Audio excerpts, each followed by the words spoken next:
Let's go live. Let's go live.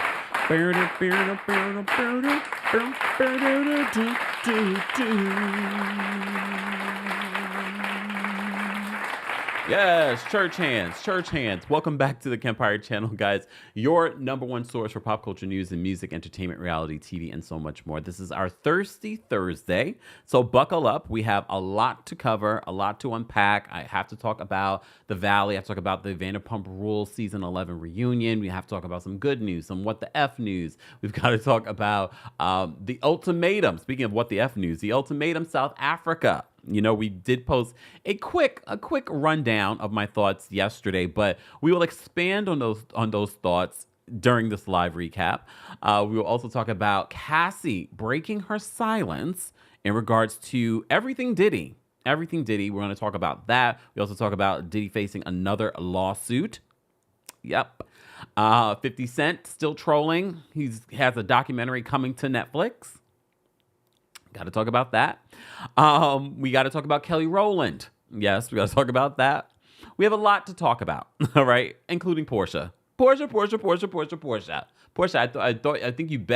I think you thought that because you blocked me on Instagram that I would never see your posts. But shout out to our friends over at the Bravo Shade Room for always being a reliable source for me to see Porsha's posts. Anyways, guys, let's get into our Thirsty Thursday. Don't forget to like the video. Don't forget to share the video. And if you're listening to the audio version of this, don't forget to give us a 5-star rating on Apple Podcasts or on Spotify. And if you haven't gotten your tickets already, we're coming to Boston, back to New York City, Nashville, Atlanta, Seattle. More information on the Kempire After Dark tour available in the description. Let's go. Baby, won't you listen to me? I got that flavor. I know you're dying to feed. I ain't no dancer, just got some hip in my feet. Now throw your hands up. Ooh, you bring the lighter. I got the fuse. You make a fire. I'll add the fuel. Follow my lead. Just watch your shoes. Gotta turn the heat up to get this cool.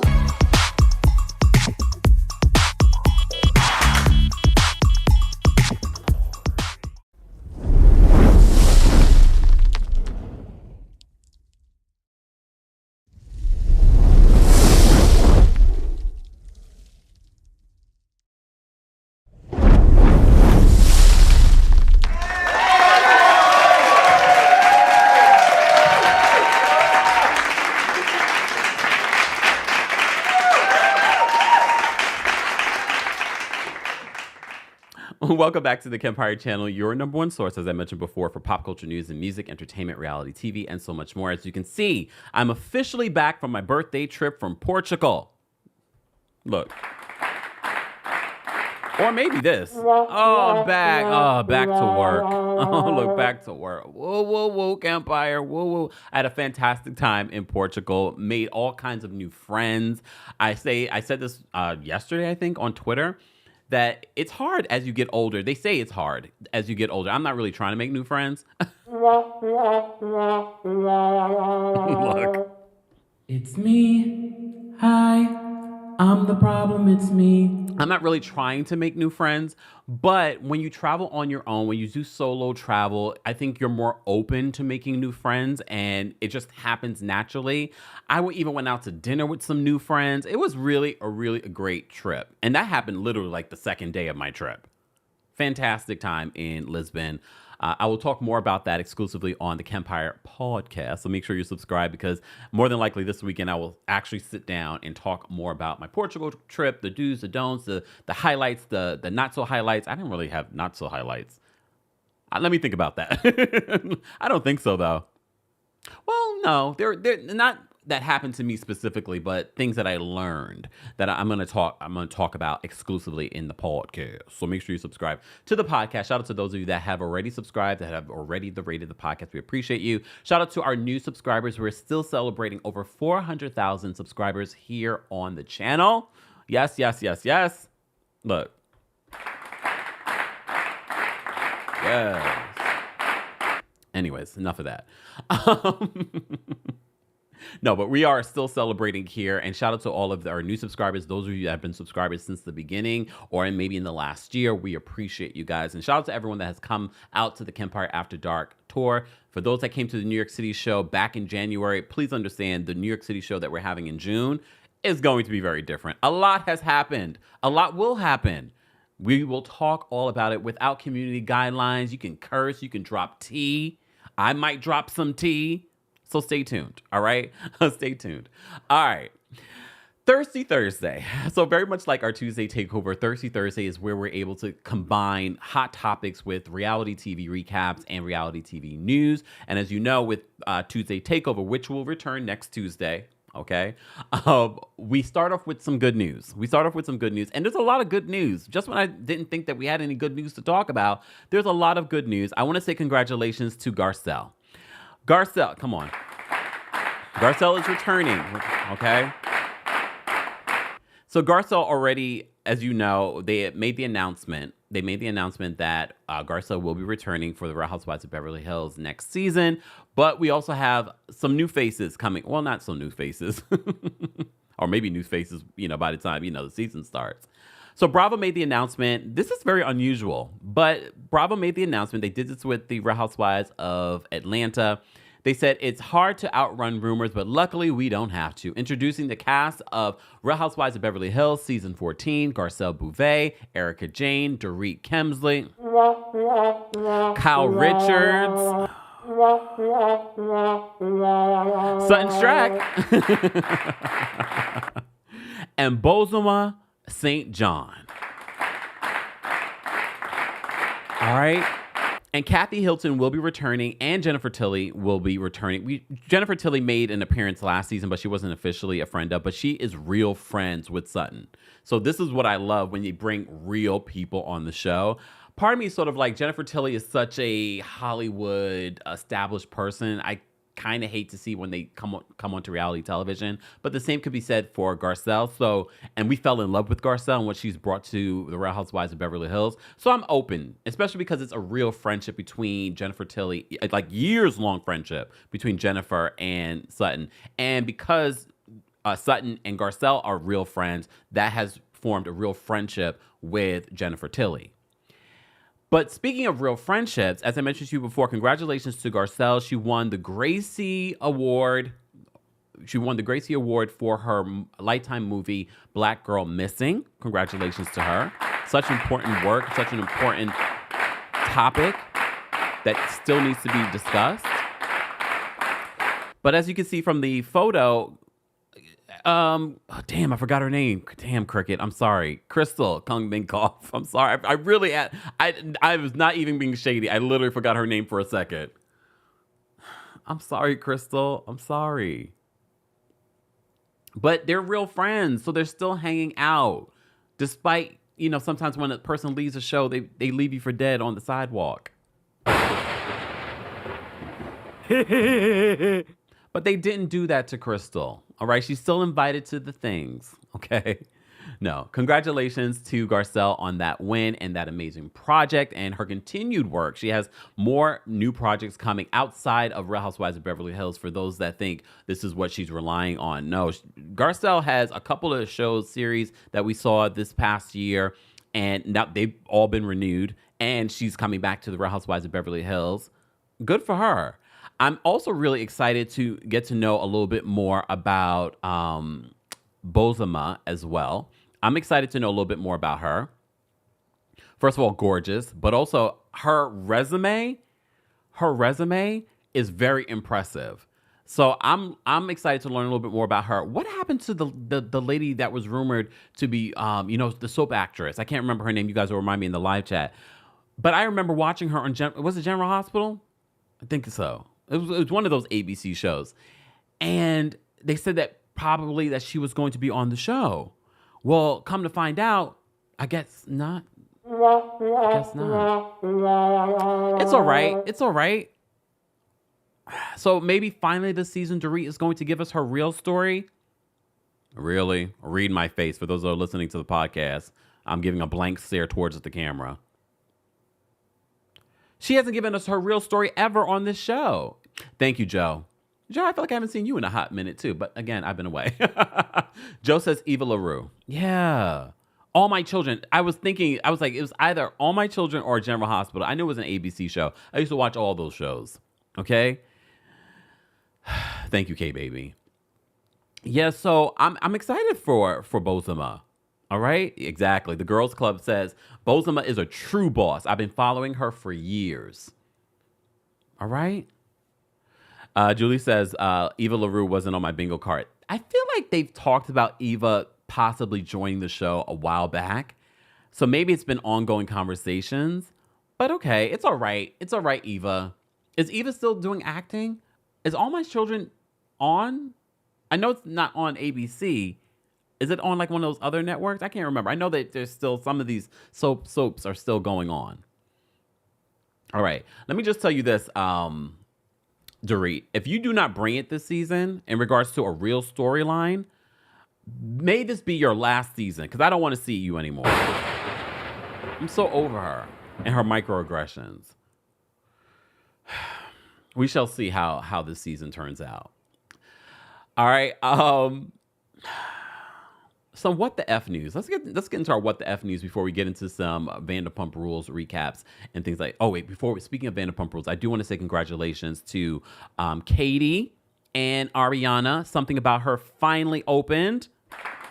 All right, finally it's open. Here's the thing.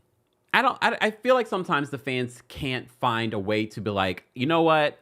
I like this one for this reason, and I like this one for that reason. Everyone feels like they have to be team one thing. Because when we talk about Vanderpump Rules, you're going to see me jump around. Okay? All right? However, the constant comparisons to something about her to Schwartz and Sandy's, or the shade towards Schwartz and Sandy for, maybe not having the crowd that something about her is having right now. First of all, starting a business, period, is hard. Starting a restaurant is even harder. And restaurants come and go, especially living here in New York City. Restaurants come and go every single year. Okay, I'll just give them a year. All right? Candace, happy belated birthday. She says it opened on my birthday, which was yesterday. But something about her having issues opening, I never held that against them.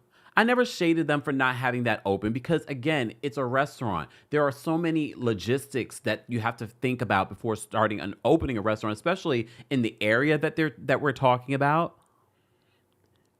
So, and then they were also having issues with their chef consultant who wanted to be a partner, I guess. I mean, I wouldn't be shocked if she wanted to be a partner. There's a lot of money to be made. Oh, Fabiana, thank you for this information. Because I knew something made me think that she was on General Hospital. Fabiana says, Kempire, yes, I still watch General Hospital and Eva LaRue is on it now. But she was on All My Children, right? All right. Cece says, wow, I just looked up Bozema St. John. She looks like a black Barbie doll. We love it. And here's the thing. Not only is Bozema beautiful, she's also smart. Go look at her resume. So I'm interested, and hopefully this season we'll get to know more about her. I feel, in all fairness to 8.5, I feel like they focus so much on the drama between her and Crystal instead of us getting to know anything about her personally, and apparently a lot was going on. But 8.5 is still talking and still shading Crystal, talking about how she talked to one of the fleeing 14. Girl, all of you are gone. It'd be different if Crystal was returning. Crystal's been fired. You've been fired. Like, why are you still talking? Like, this is giving like, I have nothing else to talk about. All right? Anyways, before we continue, guys, I have to start my day with a little bit of a pick-me-up. Let me take a sip first.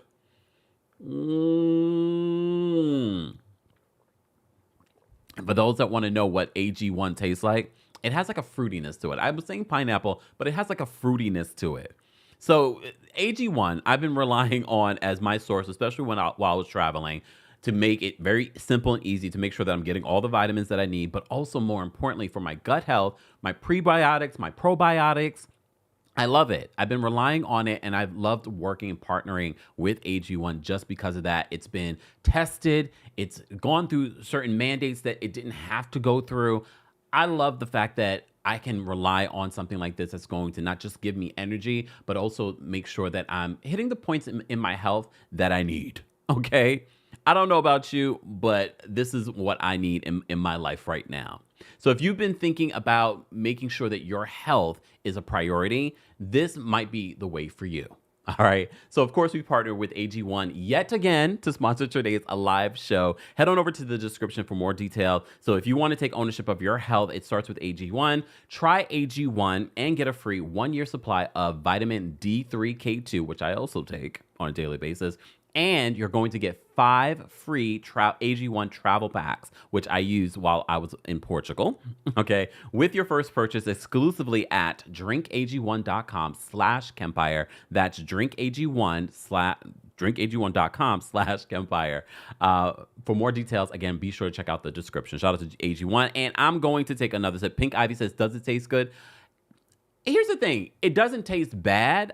To say something tastes good, you got to be like, for me, I drink water all the time. I don't really drink a lot of things with flavor, but this doesn't taste bad. It goes down easy. In my head, it's more for me saying this, I'm taking my vitamins as opposed to I'm drinking a drink for, something that's good. You know what I mean? But it doesn't taste bad. It's easy to go down. It has like a fruitiness to it. It doesn't have like a bitterness or anything like that to it. All right, let me take a sip though.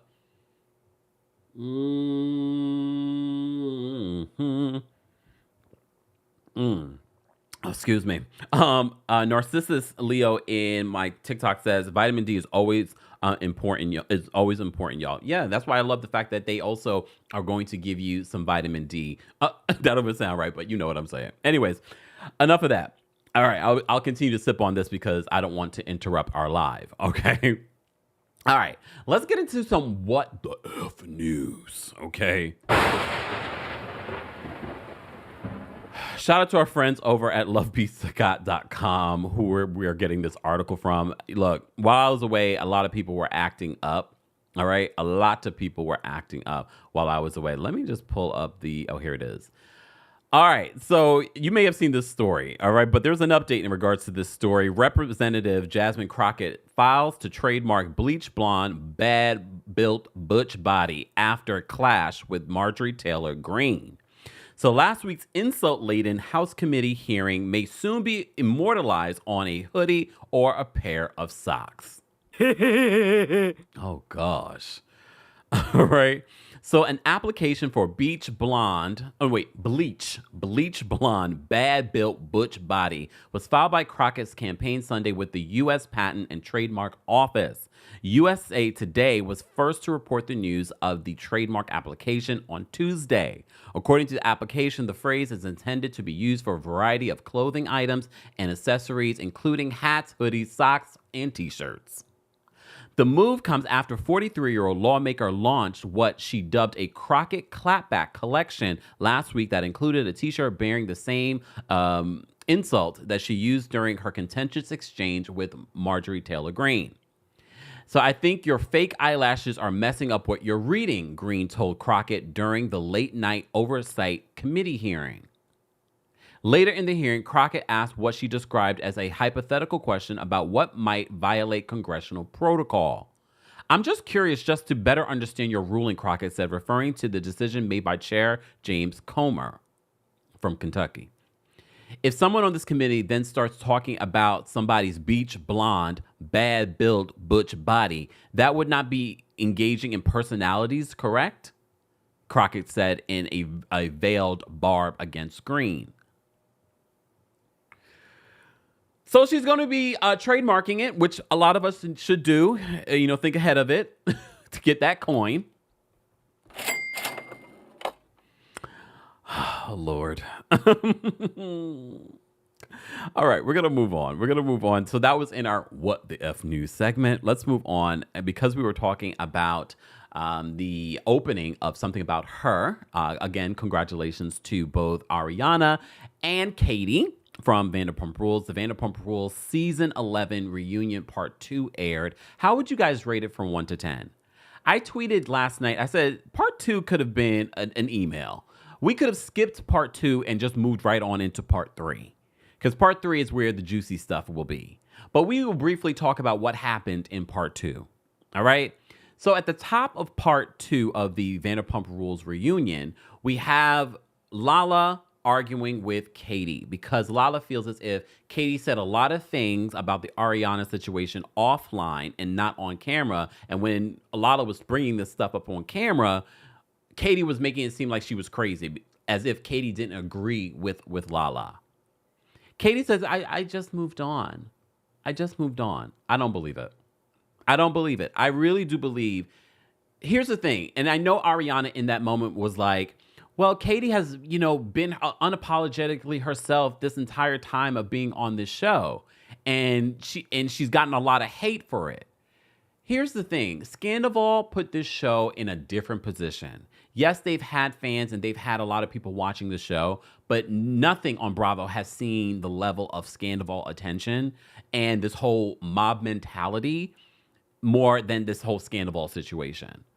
So I do believe that Katie did not want to go up against Ariana or talk ill of Ariana on the show because she didn't want to get the backlash. She saw the backlash that other people were getting if they showed any level of support to Sandoval or any level of disagreement with Ariana. So I do believe that Katie did not want that. She did not want that. And I believe that's part of the reason why, especially because they do have a business together, and she did not want something about her to see the ramifications, the same issues that Schultz and Sandy's were receiving. It was really affecting their business. It was really affecting their business. So I believe that Katie was like, I'm not going to go up against her. And I believe that's part of the reason why Ariana defended Katie during the reunion, because, again, literally their business is about to open. They don't want to stir the pot. They don't want to play with any sort of division, even though some of the cast alluded that, yeah, Katie behind the scenes was not happy with everything. She wasn't happy finding out that Ariana was leaving LA to go do Broadway. She probably was happy for her, but how is this going to affect our business? So they talked a little bit about that. And I know there are people that just don't like Lala, but I will say this. Lala, of all of this cast, especially when Katie was trying to explain herself, I was like, Katie, you're lying. Like, come on. It was so clear that she was lying because she could not have a clear answer. And you could tell that Lala, no matter how you feel about her, she was so clear in her reasoning for how she felt. I was like, well, it makes more sense what Lala is saying versus what Katie is saying. Katie was like, well, I don't like the fact that you guys are making it seem like I'm not who I say I am. It seems as if it's true, because even your explanation for why you didn't mention what Lala is saying didn't seem legitimate, didn't seem true. It felt like a homina. And I wish more people kind of called Katie out for it, but we will. Look, we will. Her explanation confirmed that what Lala was saying was right. Not even right. What Lala was saying was true. And I believe the only reason why Ariana really defended her in that moment was because, again, they want to show a united front because they literally have a business happening. And maybe they did have a conversation offline about how Katie was feeling, and now they've moved on. Fine. But I still don't believe Katie. I still don't believe Katie. And Lala says one of her biggest issues was the fact that you're worried about your business. She's like, what about my business? My business is actually open and active right now. What business is that? Her podcast? What else is Lauren doing? I'm asking honestly. I know she has a podcast. What else does she have? She's got other stuff, right? All right, fine. But honestly, look, for Ariana being the star of this show, the reality TV star of the year, she's been boring this reunion. She barely has said much of anything. Yes, she's answered questions, but she hasn't said or done anything during these first two parts to make me be like, yeah, bring Ariana back. No, I don't care about her anymore. And I know she's never really been the big personality. She's sort of like been very like even keeled, which is fine. However, I'm just sort of like, what has Ariana said? Like everyone else is talking and having conversation. I'm just like, okay. And woo, woo, woo, Sheena. Woo, woo, woo. I see Sheena has merch now. How can I make this about me? So she's leaning into making everything about her. She talked about doing Dancing with the Stars. She's like, I can't do it this year. I can do it next year. And Andy Cohen was just like, at this point, if they don't put you on the show, it's just mean. So it'll be for pity. It will be for pity. Okay. They also talk about when Sheena kissed Schwartz years ago. She explains why it came up and, well, not why it came up, why it happened or when it happened. I really don't care. Apparently, it looks like Katie may have slept with Max again. Like, here's the thing. If you slept with the man, she always talks about like, oh, I say it. I'm going to say it. I don't hold back. I always give you just say it very clearly. You slept with Max again. Who cares? You're no longer with Schwartz. Schwartz has moved on. He's in a relationship with this youngster. Did you guys, how old is that girl? How old is that girl? But again, his maturity level might be at her age level. Speaking of that girl, Joe. Woo, woo, woo, Joseph. Woo, woo, woo. I really felt for Joe. Joe, don't come back on the show. Katie, and your apologies, like I was going through what I was going through. You were so incredibly mean to Joe unnecessarily. And Ariana saying, I still believe Joe knew something about the whole affair. Even if she did, she probably was like, I don't want any involvement. She's not friends with you. She's just like, I don't want any involvement. She's besties with Kristen. Oh, Lord. That says a lot about Joe for me, being besties with Kristen. But Katie, in her own special way, apologizes without apologizing to Joe for the thing. Because Joe says she doesn't feel like anyone else was really mean to her besides Katie. And then, of course, they highlight all the things that Katie said about Joe during the season and offline, on social media. All right. Nikki says that she didn't owe Joe an apology. Yes, she did. She owed Joe an apology for the terrible things that she said about Joe on social media, referring to her as a crackhead and other things, like calling her a rat and all this other stuff. I'm like, and Schwartz was so mean to Joe too. He was definitely gaslighting Joe. He was definitely leading Joe on. And poor thing is like breaking down. You still haven't clearly said this is not a thing or it wasn't a thing. And then you want to say, out of respect for Joe, I don't want to talk about my relationship. But this is the same behavior from Schwartz that we saw with Katie. And Katie finally said, I am done with him. Finally said, because I think she saw that eventually that this was not going to end. But again, he's with this youngster, so that might work. Look, that might work for him. It meets his maturity level. All right. What else happened in this episode? Because at the end, was anyone else confused by the end of part 2 of the Vanderpump Rules reunion? I don't know how the dog conversation turned into us talking about James Kennedy getting so involved. Maybe he was like, I need to have a moment. I'm not having enough moments during this reunion. It was very performative. It was very performative for me. What else happened that I wanted to talk about? There's just like, I'm so over Vanderpump Rules. This wasn't a great season. The reunion might be a little bit better than the season actually was. I'm just trying. I remember there was the beef between Lala and Katie. I think Lala and even Ariana got into it a little bit in regards to Lala feeling like you don't want us to be friends with Tom Sandoval, yet you're living down the hall from him. Sidebar, I love the fact that Andy called her out, Ariana, for the disgustingness of her room. and leaving the skewers beside her bed. I was like, I'm so glad someone mentioned it. And her response really wasn't a response. I was like, oh, so you just nasty. Okay. Britt says the season sucked. Taisha says that Schwartz is the villain. I mean, he's definitely not a good person. He's definitely not a good person. Esther says, you're right, Kemp. The reunion was better. Yeah, I mean, because it sums everything up. Usually the reunions are better. But I have to say part 2 kind of lost me. I felt like we were just talking about nothing in order to just talk about nothing. They did bring out Allie. I really do like Allie. Do I think she's worth $190-something for a birth chart reading? Well, I don't know. I haven't got my birth chart done from her, but I've gone to some really experienced people that do it. And for those that have been here on the channel, I've talked to some of those folks here on the channel and on the podcast.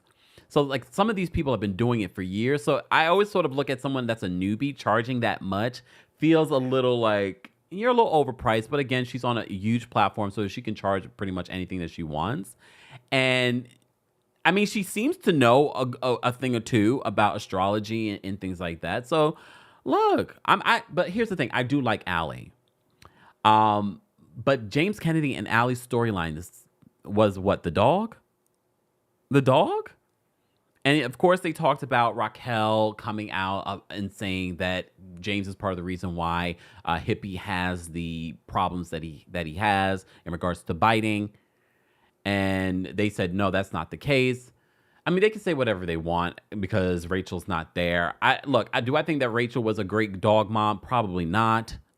Look, she doesn't have boundaries with her friends. She probably didn't have boundaries with Hippie, all right, or Graham at the time. But do I think that James used this dog as his storyline? He had nothing else going on this season. What else did he have going on? I'll wait.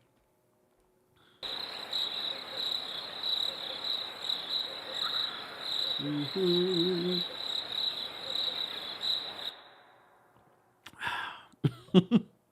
And this argument at the end of the reunion was sort of like, why? Why did this turn into something else? Because Andy asked about, who is technically the owner of these pets. So Ariana breaks down like, well, I had the cat before I knew him. I paid for the dog and the adoption. My name is on the adoption papers. All right, fine. But Tom Sandoval says, well, there's a little bit more to the story that I know about. So I wasn't sure if he was referring to what Ariana said or about the Hippie situation. I think he may have been referring to the Hippie situation.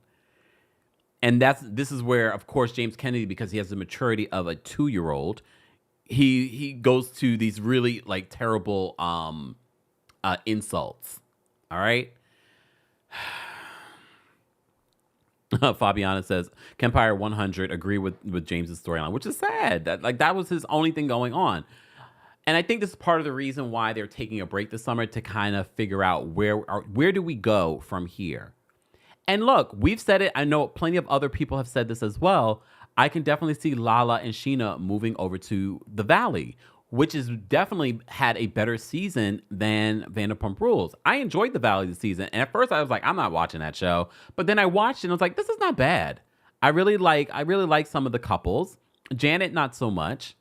Sidebar, Simon Curtis. I know Simon Curtis. Not like that. But like I known him from when I was doing Kempire Radio and we interviewed him for Kempire Radio. He's a musician. So seeing him on the Valley, I was like, and not him with the pink Crocs and then trying to get information, sitting there texting Janet. I was like, what is happening here? Zach, though, I don't understand you and the exaggerated feelings about not being invited to a baby moon. I was like, why are you crying? He's literally pulling up his t-shirt to wipe away tears that we have never seen. I didn't understand why he was so overly dramatic. And some might say because he's gay, but still. I was like, what is happening here? But I love the fact that when he did speak to Janet about it and he was on speakerphone and Simon was there. And he was like, what did he refer to him? Oh, the pink boot something, pink boots something. And then Jasmine called him at the party, called Simon Curtis, Harriet the Spy. I like Jasmine on the show. The only black person on the show. I like her, though. I like her on the show. She to me, she fits well into this group. Kristen and Jax, we've moved on for those that don't realize. We moved on to the Valley, but it's sort of like intertwined. And yes, the Valley is not getting a reunion. Should they have gotten a reunion? Yes. They should have gotten a reunion. That would have been really good. Or including them in this reunion so we could have skipped over part 2. All right. Bree Stylistic says on TikTok, he didn't understand why he wasn't invited. Well, here's the thing. I get it. I get why he might be like, why am I not invited? But to have that really histrionic reaction was sort of like, again, tears that we never saw. You know what I mean? The girl Kel says those baby moon invites are getting out of hand. Here's the thing. I would have, if you're going to invite anyone to your baby moon, I didn't know that you invited people to your baby moon. I thought your baby moon was for you and your partner. So inviting people, look, I've never had a baby moon. So, okay. But if you're going to invite people to your baby moon, I thought you would have invited just couples. Unless you were inviting just your girlfriends. So the mix of, single girls and couples, I already felt like this is weird. Kristen and Jax came to do what they came to do, and that is to stir the pot. Oh, before I forget. So Jax on his podcast, okay, I have a couple of things to say. On the podcast, he talks about he doesn't want to see a Sheena and a Lala come to the Valley. He doesn't want to entrench the Valley. He wants to separate the Valley from VPR. Sir, you and Kristen are from Vanderpump Rules. It's too late. It's a spinoff. And honestly, it makes sense for Sheena and Lala to go there because they're in a different phase in their life. And honestly, because they really know you guys and interact with you guys, it makes complete sense. Normally, I don't like the fakery and the performative stuff, but it makes complete sense for Lala and Sheena to go over there and for them to really revamp Vanderpump Rules. They need to. And I think that's part of the reason why they're taking this time off. I know they're saying they're taking time off so that the folks can live their lives. No, they're taking time off so that production can figure out, where do we go from here? Where do we go from here? Emily says, baby moon with others is weird. Don't call it a baby moon with all of them. I thought it was weird too, because I always thought a baby moon was for you and your partner. All right?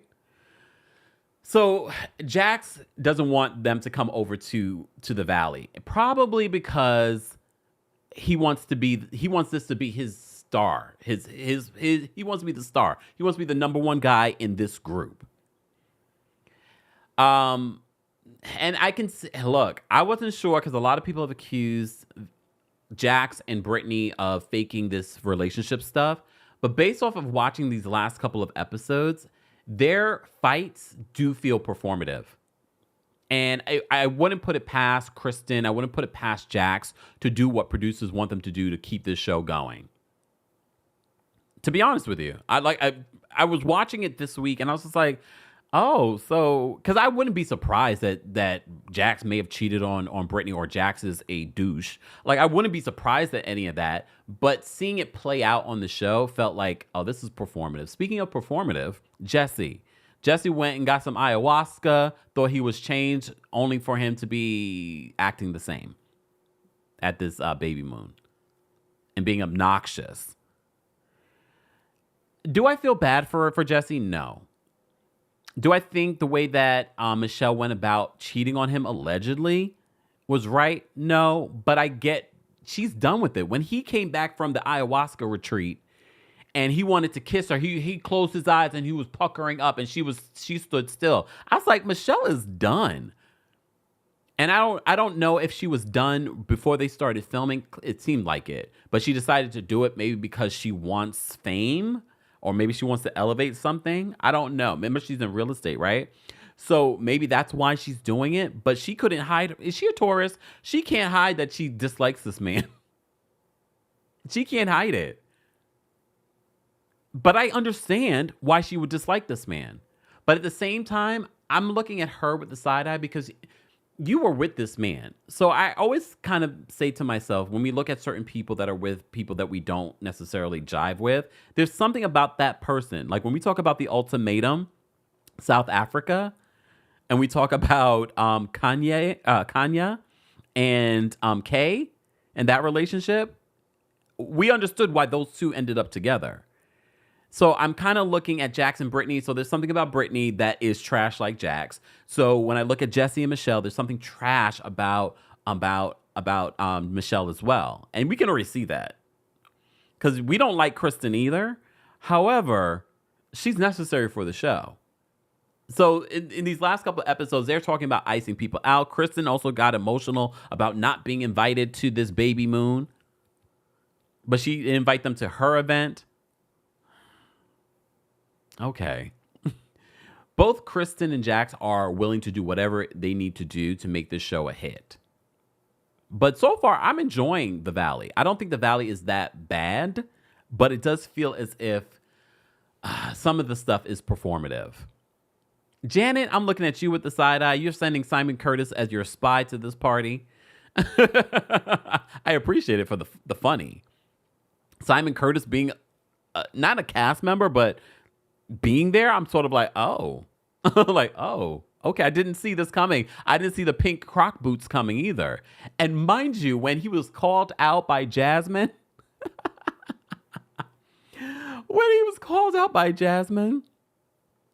literally the edit shows him sort of like skedaddling out of the party. And all I saw was those pink boots go, like leaving the party. I was like, this is hilarious.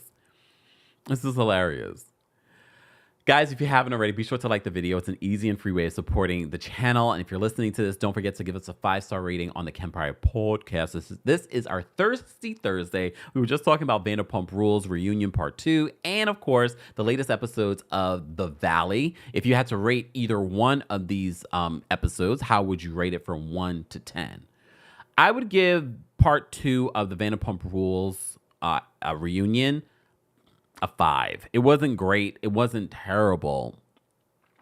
The Valley was far better. I would give that a 7.5. It wasn't their best episode, but it was interesting. It was definitely interesting. I'm still engaged. All right. But yeah. You know what other show I watched yesterday? And you know I talked about this. It's on Apple Plus just when I was about to delete my Apple Plus subscription. Sidebar, I'm hearing that some of these streaming networks are going to combine and do like little packages. Oh, thank God. Apple Plus, I think, is supposed to do something with like Netflix and another one. I was like, that's fantastic. But anyways, Palm Royale. Oh my gosh. Have you guys watched Palm Royale? We talked about this before. Oh, so I guess the season finale happened. I'm not sure if it was season finale. I'm assuming it was because I was away for a couple of weeks and a new episode didn't come up. So the way that it ended, I'm not going to spoil it for you. But first of all, this cast is an all-star cast. I'm not going to give you the spoiler alert, but damn, Ricky Martin. Damn. And I love me some Carol Burnett. Carol Burnett is a Taurus. I noticed that there were so many Tauruses that I didn't realize were Tauruses, and some that I didn't want to be Tauruses. But Carol Burnett in this was fantastic. Just so many fantastic actors and actresses that were a part of this project. I look forward to who they add next season. It was so good. All right.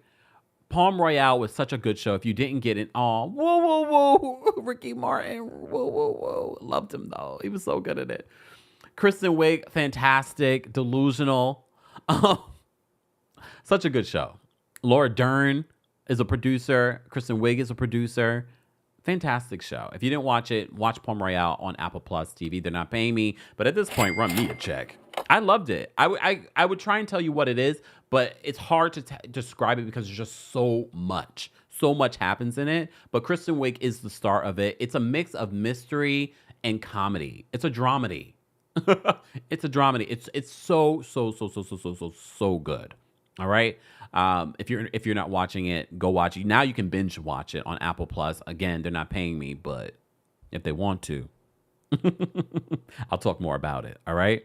Florence says Palm Royale was an absolute delight. Kristen Wiig is headed for an Emmy, waiting for season 2. Yeah, and I also watched Loot. with Maya Rudolph on Apple Plus as well. Loot was really, really good. I know a lot of you told me to watch another show was a little bit more serious. I need light and fun right now. I need light and fun. I can't get into like the dark stuff just yet. We'll get into the dark stuff when we talk about the Ultimatum, South Africa. Ooh. Oh my gosh. Mindy Cohen, you remember from Facts of Life? She's also in it. She's fantastic in it as well. There's so many amazing stars in it. Just saying. If you haven't watched Palm Royale, it's available on Apple Plus. There you go for your plug. Okay. Let's get into some hot topics because we have some breaking news. We got to talk about Diddy. We've got to talk about it because it's a hot topic, okay? Diddy is facing another lawsuit, guys. He's facing another lawsuit, and it's from a model that I guess he met back in the day. She's now filed a lawsuit against him, and now we're getting more details on that lawsuit. Okay, we're getting more details. Before we get into the lawsuit, though, Shaka Khan's daughter is slamming Diddy on social media, and she's like, good, I'm glad all this is happening to you. Oh, damn. Look, oh, damn. All right. So before we get into that, I will remind you, so a lot of us were criticizing Diddy for not mentioning Cassie's name during his, quote, apology video, only for us to find out through TMZ, apparently, based off the settlement that Diddy and Cassie had, they're not able to mention each other's names in public forums, reportedly. All right, but still, the apology video was cringy AF, okay? The video of Diddy hurting and harming Cassie was disgusting. I mean, if you read the 35-page lawsuit that Cassie filed against Diddy, that alone was quite triggering and disgusting. But the video? So that made me believe that everything else that Cassie said in that lawsuit was 100% true. 100% true. All right. So Shaka Khan's daughter had a message for Diddy and everything that's been happening to Diddy. She says, I'm glad this is happening to you. You got in my mother's face and publicly disrespected her, yelling and screaming like a lunatic. What? When my little brother tried to get you out of my mother's face, your security jumped my 19-year-old brother. What? These may be your dark days, but I'm singing and dancing, watching your demise. Shaka Khan, isn't it great, Mom? No, come on, no. Oh, she said, dancing, watching your demise. I am singing and dancing, watching your demise. Well, girl, tell me how you really feel. She says she's dancing and watching his demise. Okay. Look, so this says to me that Diddy, there's so many stories I'm sure that other celebrities could tell and other people that are coming out. As you know, Diddy is already facing multiple civil lawsuits. This week, we found out about a new one from a former model, Crystal McKinney. I do have her photo here somewhere. I thought I did. Where is it? Oh, here it is. Crystal McKinney. She was also on MTV's Real Life I'm a Model, True Life I'm a Model. So she had some damning accusations against Diddy as well in this lawsuit, and we're finding out more. So one of the things that she reported, we did a separate video on this, so you can check out that video that we posted yesterday in regards to this. But Megan Cuniff, who is a popular journalist who covers a lot of these stories, these hip-hop related stories, she says, here's the new federal lawsuit against Sean Diddy Combs filed in the Southern District of New York. Due to the traumatic events to occur later, plaintiff, Crystal McKinney, saved the unwashed clothing from that night in her closet where they remain in a plastic wrap. I'm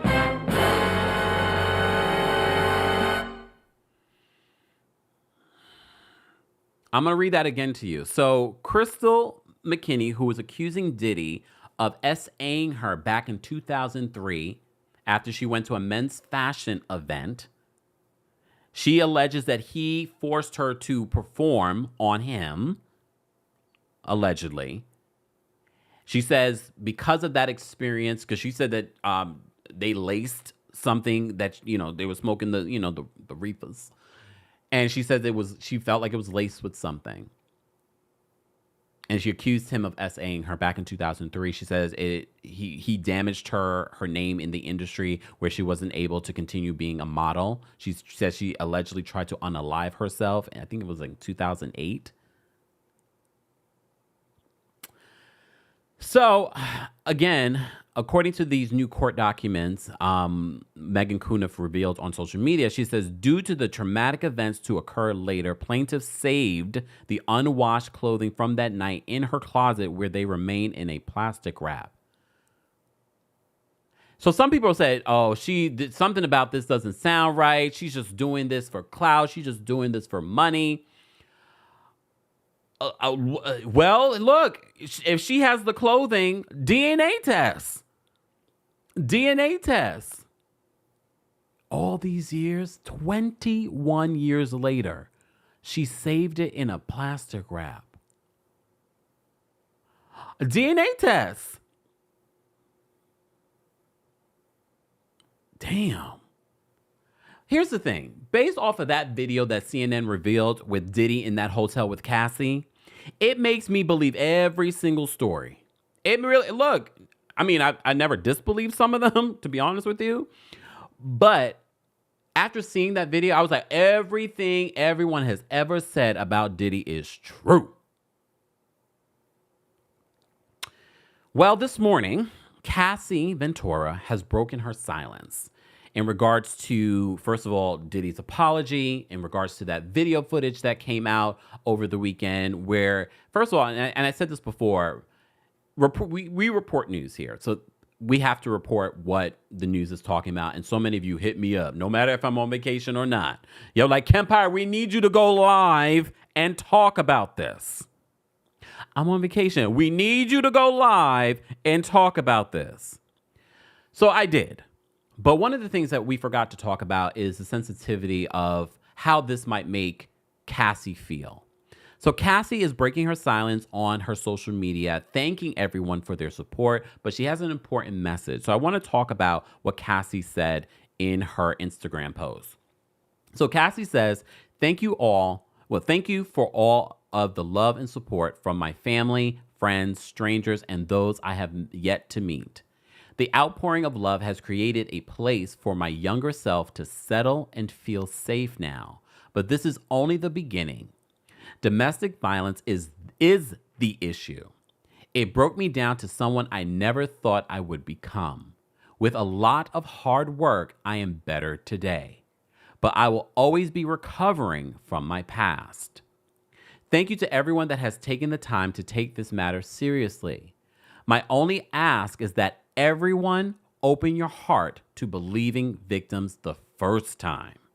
Because a lot of people were saying that, oh, she's just out for money. People are still saying that. People are still saying that about Cassie. She's just out for money. Money is not going to change what you saw in that video. Money is not going to change what you read in those 35 pages of years of abuse. She says, thank you to everyone that has taken the time to take this matter seriously. My only ask is that everyone open your heart to believing victims the first time. It takes a lot of heart to tell the truth out of a situation that you were powerless in. And everyone is going to feel powerless in different ways. We understood completely why she would feel powerless, especially when we think about the things that Diddy has gotten away with. This man wields a level of power that goes beyond the music industry.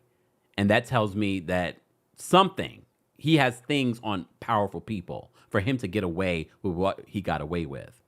Perez Hilton reported that apparently Diddy allegedly may have paid the Intercontinental Hotel $50,000 to ensure that this video never surfaced. People have speculated that the way that we got our hands on this video footage was after the raid in Miami and LA. I don't know if I believe that, but who knows? She continues. So Cassie continues in her message. She says, I offer my hand to those that are still living in fear. Reach out to your people. Don't cut them off. No one should carry this weight alone. This healing journey is never ending, but this support means everything to me. Thank you. Love always, Cassie.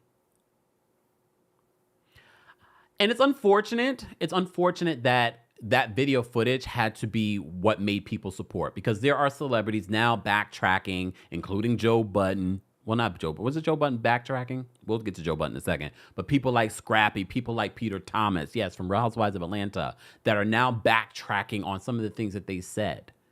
All right? Even Diddy is backtracking, because you remember at one particular point, Diddy posted, "Enough is enough. Everybody's just trying to get a payday. Nothing of what people are saying is true. And just because I settled doesn't mean that I'm guilty." Based off that video footage. And that's what we've seen. Diddy's head of security, former head of security, came out and confirmed. He was also named in Cassie's lawsuit, saying that he intervened one time when Diddy was harming Cassie. He's come out and said, well, Cassie wasn't the only one. Kim Porter was another one. And other people. Misa Hilton, Diddy's ex and the mother of Diddy's son, Justin, said she came out in support of Cassie and says that watching this triggered her own trauma. There have been people that have speculated that Diddy has caused harm to her as well. I don't believe that this just began with Cassie. I don't believe that this just began with Cassie. I believe he was encouraged with power. He was drunk with power, and he felt like he could do anything. And the more that he got away with it, he just did more, including to legends like Shaka Khan. What?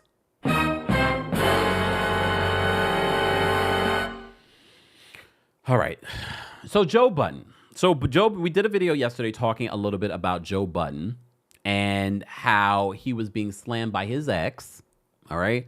So his ex came out in regards to, Tahiri from Love and Hip Hop. You remember if you watch Love and Hip Hop. So Joe Budden came out talking about the Diddy situation. We talked about this in the other video, so we're not going to rehash it. And he was basically slamming Diddy, talking about black excellence. And now you're talking about you going into therapy and that you're healed. And he's like, oh, you're not white. You can't say stuff like that. So Tahiri, who has said this before about Joe Budden, she's like, you have no room to talk. Sir, you have no room to talk in regards to accusing anyone of being terrible for harming women. All right? She said, who? The irony. This is so triggering. I remember Joey throwing me down a flight of stairs, dragging me back into the house, and me having to talk him into letting me go. So Joe Budden, since our video, has now responded in the Shade Room comment section saying this. He acts the real Tahiri, saying, you are a lying, failed gold digger that has abused, targeted, and manipulated many men. He says, outside of me, you lack an identity, which is why you tried desperately to attach yourself to me for over 15 years.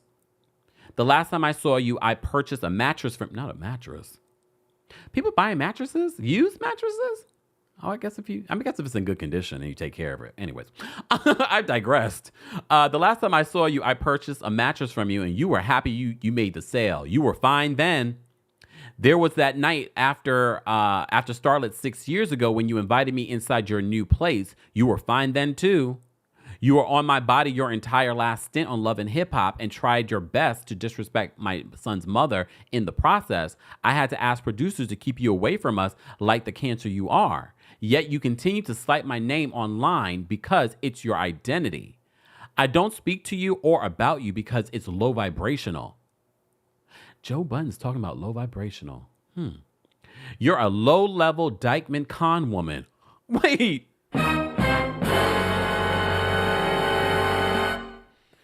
Low-level Dykeman. For those that don't know, Dykeman is a place in the Bronx, right?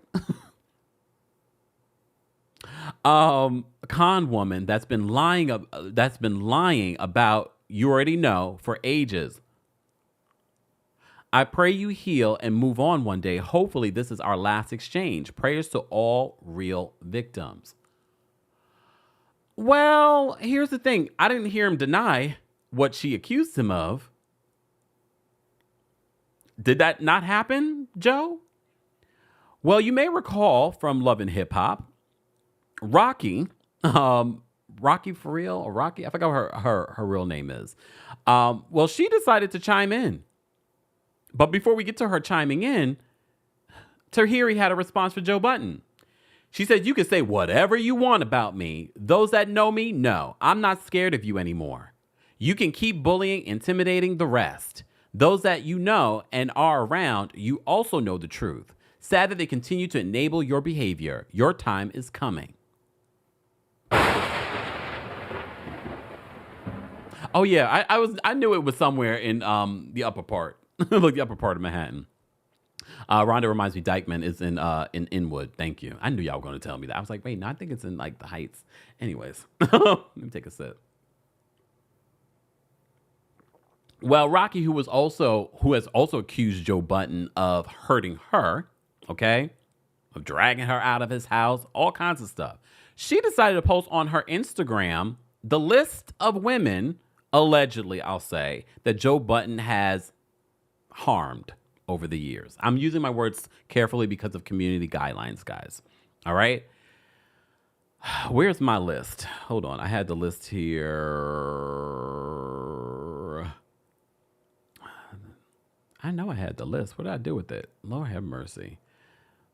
Hold on, y'all, because I have the list. So I want to bring it here on. Here it is. Let me just bring it over here so you guys can see it. So Rocky posted this on her socials, all right? Rocky for real on Instagram. She says, these are his victims. She said, Tahiri, Sin Santana, the mother of their child that she shares with Joe Budden, Yaris, Sharina, Audley, and Esther, etc. Esther has come out talking about she doesn't want to be involved. I already told my story. So Rocky says, hold your head up and speak your truth if and whenever you feel like it. Oh, Joe. People are also slamming Charlemagne the God for speaking out on this because of accusations that have followed him over the years. Joe. All right. I mean, what do you guys think of Joe's response? What do you think about what Cassie had to say in regards to this? All right. We'll continue this conversation. But we're going to move on. Before we get into some more hot topics, let's talk about South Africa, specifically my new favorite show, The Ultimatum South Africa. Ooh, on Netflix, for those that don't know. It's on Netflix. All right.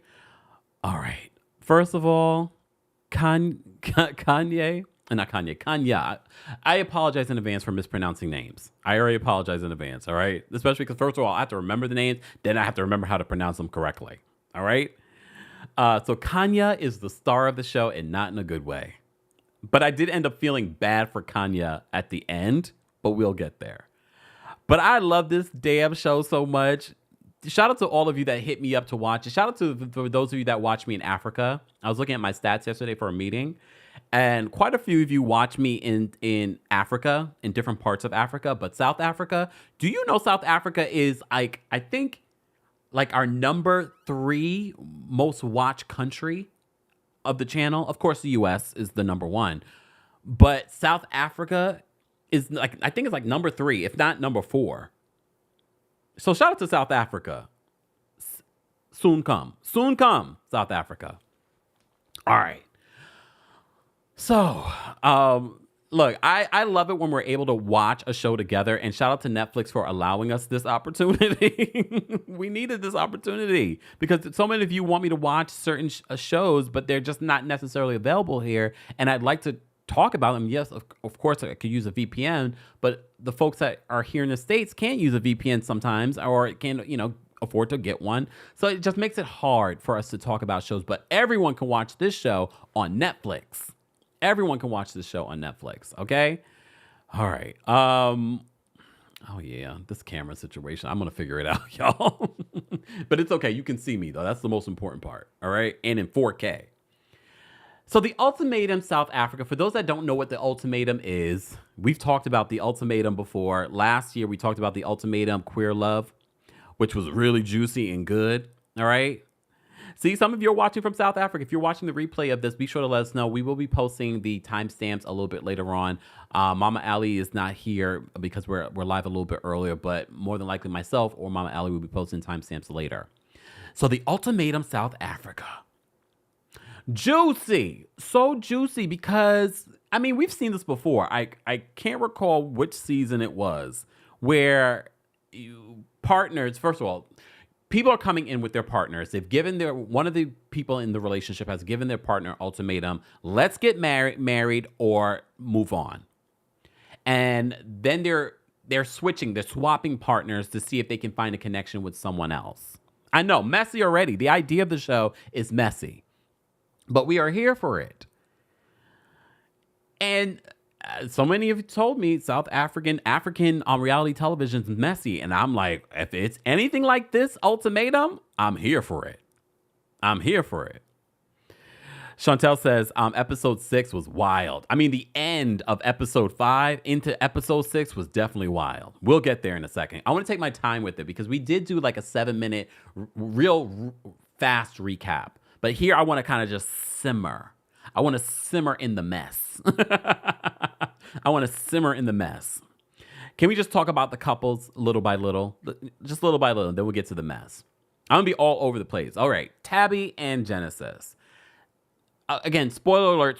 If you haven't watched it yet, there will be spoilers, okay?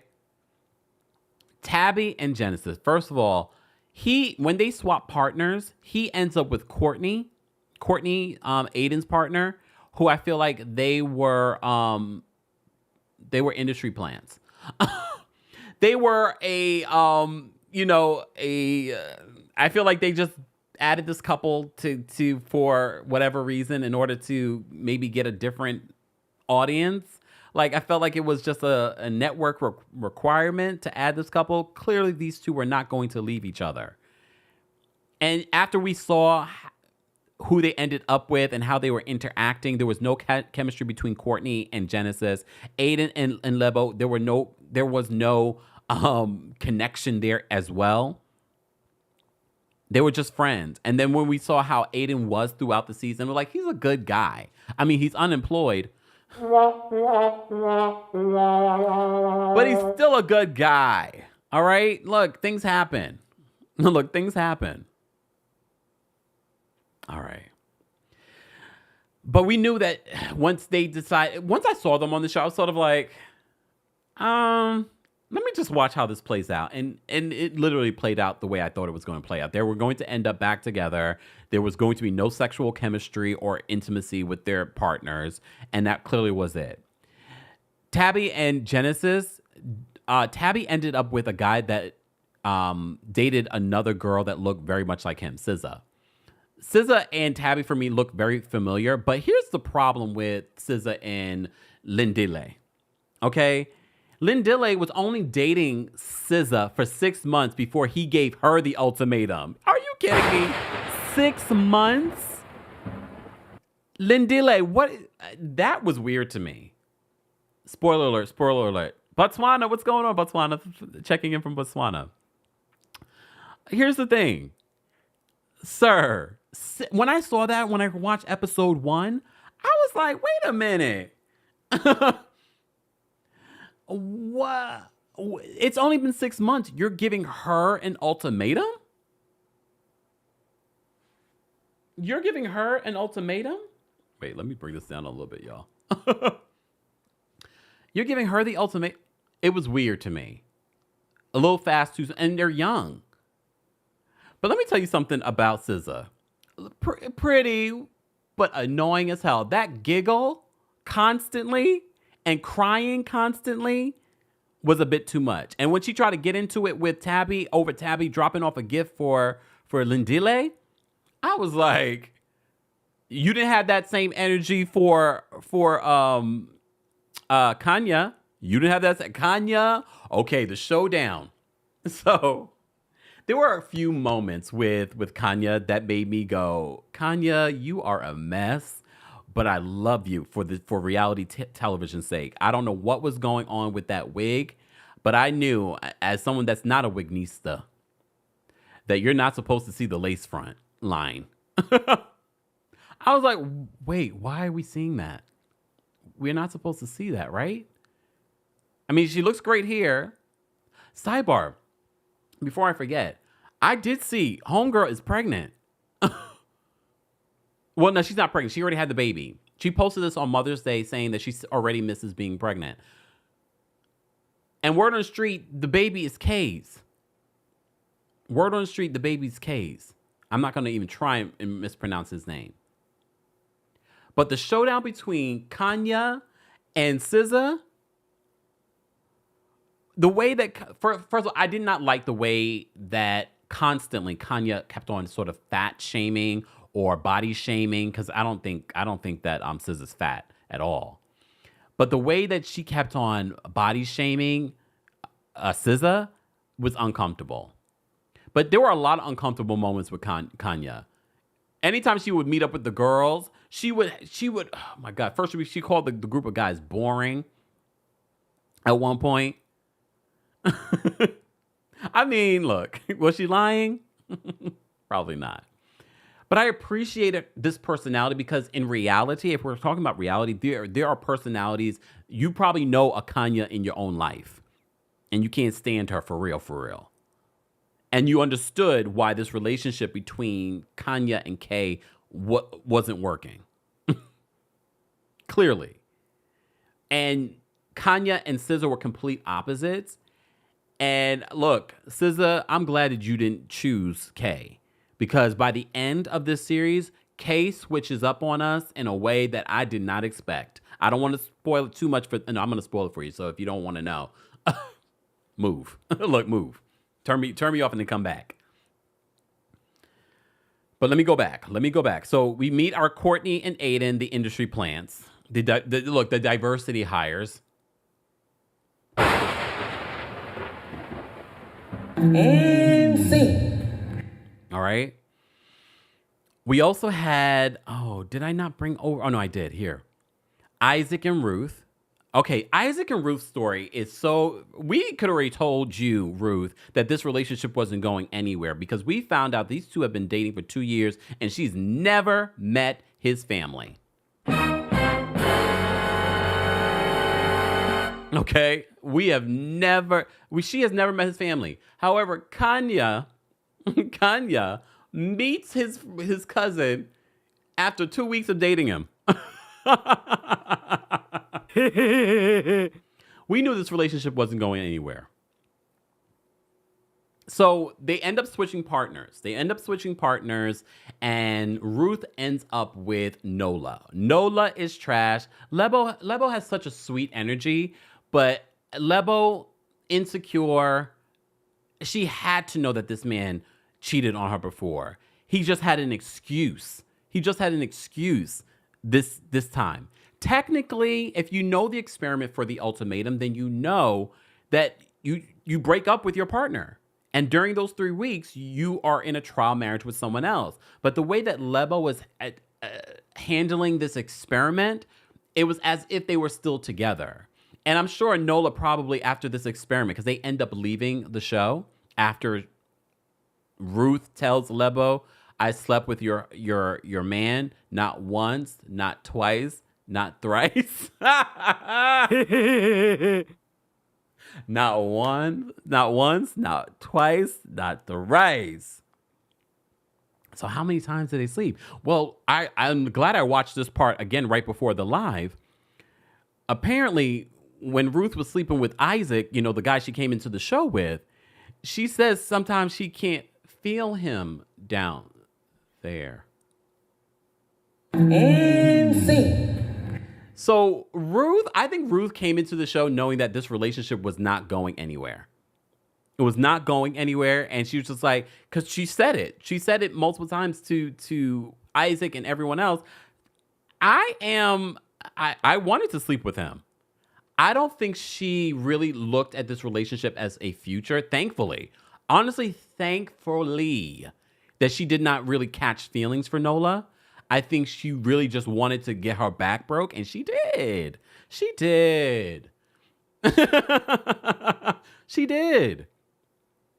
Because Nola was already telling the guys, like, yeah, I'm going back with my doormat. Basically, Lebo.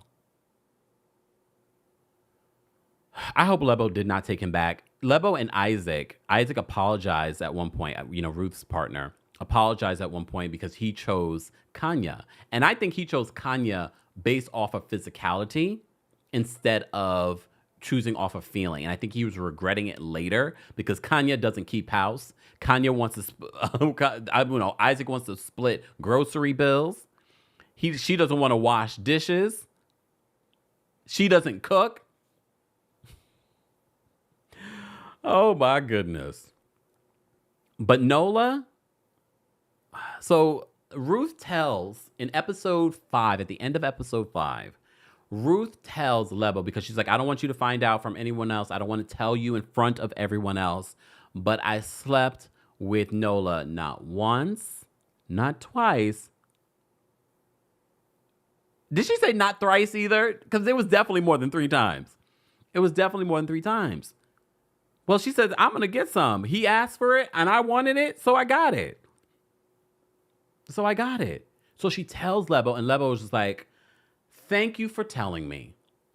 So when Ruth goes back to the villa, she wants to tell Nola that I told her. He wanted to give him a heads up. Only for her to say, but I have to go to use the bathroom first. When you want to say something to someone, but you're just putting it off. But you're going to say something before, the group comes together. Sidebar, there was that moment, and this is why I was sort of like, Lebo, you weren't taking this experiment seriously. Aiden and Lebo were just like best girlfriends, okay? They were hanging out, talking about the relationships. Lebo didn't want to believe what Aiden had to say because Aiden was sort of like, I don't believe this man. I believe something's going on. And Lebo was just sort of like she was rationalizing it.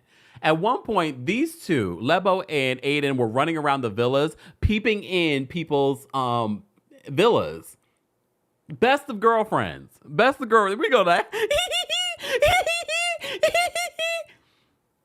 At one point, they get to Ruth and Nola, and they're laying in bed holding hands, and she gets upset about it. This is before she finds out they ended up sleeping together.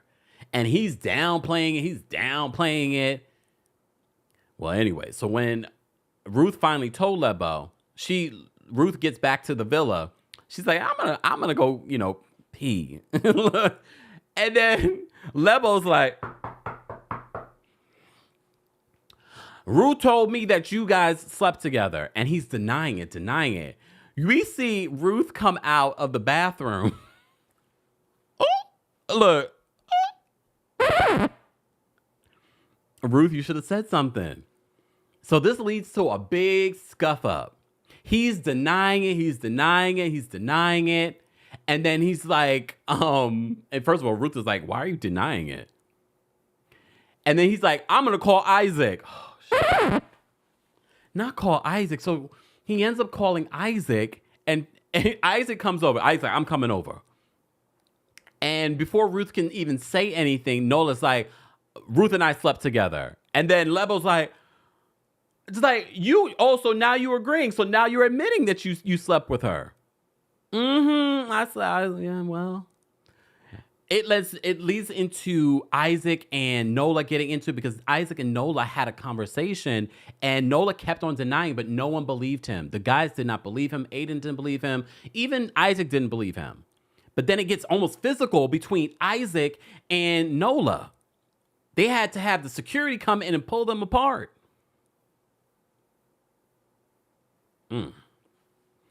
So Lebo and Nola end up leaving the process. Rightfully so. They end up leaving the process. They needed to. Whew. But we're still left with Kanya and Kay. So here's the thing. For those that don't know the process of the ultimatum, well, specifically South Africa, they're with their trial marriage for 3 weeks, and then they're with their partners, their original partners that they came with for 3 weeks. Okay? So Nola didn't waste any time sleeping with Ruth. And Ruth kept on saying, like, I wanted it, so I did it. I ended up liking Ruth. I didn't love the fact that she was with Isaac for 2 years and never met his family, and that wasn't a red flag for her. And then when Isaac and her were staying together, and he was just like, he showed her the engagement ring, making it seem as if, oh, I was going to get engaged to you. No, he wasn't. And at the end of it, again, spoiler alert, at the end of it, he's just like, I haven't been good to you. This is why we can't move forward. What I hated about that end, I wish they would have allowed her to speak first. I wish they would have allowed her to make that decision first before he had the moment to break off things with her. I really do believe that Ruth was over him. I think once she slept with Nola, Isaac was done with her. But I also think she was done with him. She was like, this is what feeling something down there feels like. Yes. Yes. Is that what that feels like? Yes. Yes. Poor thing. I really do wish she would have had the opportunity to say it first. But she got, again, not once, not twice, not thrice. She's like, he showed his true colors. I'm good. VK says that Ruth came here with a plan. And I'm glad the plan worked out for her. Guys, if you're just joining us, this is our Thirsty Thursday, where we cover a variety of hot topics and, of course, reality television. Right now, we're talking about the Ultimatum, South Africa. Shout out to everyone that watches us in Africa, specifically South Africa, one of our top countries that watch here on the channel. But don't forget, guys, we're not just here on YouTube. We're also live streaming on Twitter, Twitch, and behind the scenes here on TikTok. Be sure to follow us there. If you haven't, we have watch parties there as well. We always try to make each platform a different experience. So if you're not following us on those platforms, be sure to follow us, all right? And also on Instagram, everything is the Kempire. Before we continue, I want to say shout out to our friends over at Factor Meals, because after a live show like today where I don't have time to thaw out my meat, Isaac, they make it so easy, 2 minutes, and I have a chef-crafted meal, all right? So warmer, sunnier days are calling. Fuel up with them with Factor's no prep, no mess meals. Meet your wellness goals in time for the summer thanks to the new chef-crafted meals with options like Calorie Smart, Protein Plus, and Keto. Factor's fresh, never frozen meals are dietitian approved and ready to eat in just 2 minutes. Just 2 minutes. So no matter how busy you are, you'll always have time to enjoy nutritious, great tasting meals. All right. You have options of 35 different meals and more than 60 add-ons to choose from every week. You'll always have new flavors to explore as well. Head to factormeals.com/Kempire50 and use code Kempire50 to get 50% off your first box plus 20% off your next month. That's code Kempire50 at factormeals.com/Kempire50 to get 50% off your first box plus 20% off your next box next month while your subscription is active. Shout out to Factor for being a sponsor for today's Thirsty Thursday. So if you were getting a little thirsty, they also have stuff like that over there as well. All right. More information on that will be available and other things in the description, including we're on Cameo. Just saying. All right. Let's continue with the Ultimatum South Africa before we get into some more hot topics. We do have quite a few things that I want to talk about. We will not be taking callers today just because I do have somewhere I need to be after today's live, but we will get back to our thirsty 30-second callers next week. All right. So back to this. So after Lebo and Nola leave the show because Lebo is a low-down dirty dog, like we saw right through him from the very beginning. All right. So for those, again, spoiler alert, SZA and Lindile end up together. Ruth and Isaac end up breaking up. Courtney and Aiden end up together. All right, of course. They were the plants, all right, industry plants. Tabby and Genesis end up back together, all right? The Ultimatum South. I love this show, but Kanya and Kay. First of all, she was highly entertaining throughout the season in a frustrating way. However, at the end, he frustrated me the most because he ends up giving her a promise ring. But the whole gist of this show is about getting married or not, or moving on. And he gives her a promise ring, and she's like, this is not what I signed up for. And she walks away from him. And mind you, in the same breath, in his confessionals, Kay is saying, I don't see a future with her. I don't want to be with her, but I think a promise ring will suffice for now. So clearly, he's leading her on. He's gaslighting her. And for me, he ends up being the bigger villain in the story. And I'm glad he didn't end up with SZA. I'm glad he didn't end up because she couldn't take that. He ended up being a low-down, dirty dog. But at the same time, it made complete sense why these two were even together. It makes complete sense. But only for us, a word on the street. Look, word on the street, Kanya and Kay may have had a baby together. We don't know who the father is. But she did share on her social media that she had a baby. She posted this on Mother's Day saying, I already miss being pregnant. So who's the daddy? Who's the daddy? I hope she didn't end up getting pregnant with Kay after the way he did her. And I wonder if she saw what he said after she was pregnant. Probably. He didn't even want to be with her. Ooh, Amina says, so Kay's mom came out and said Kanya. Kay's mom was on the show too, and she doesn't like Kanya. All right?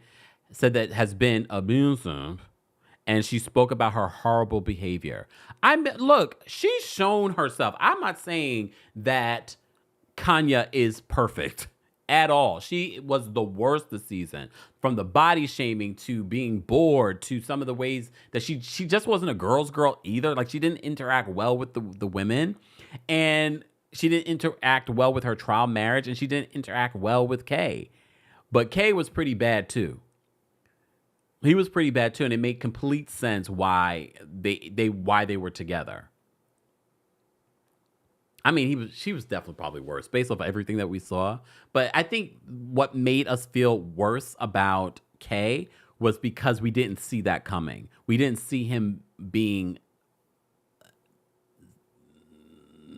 deceptive, manipulative.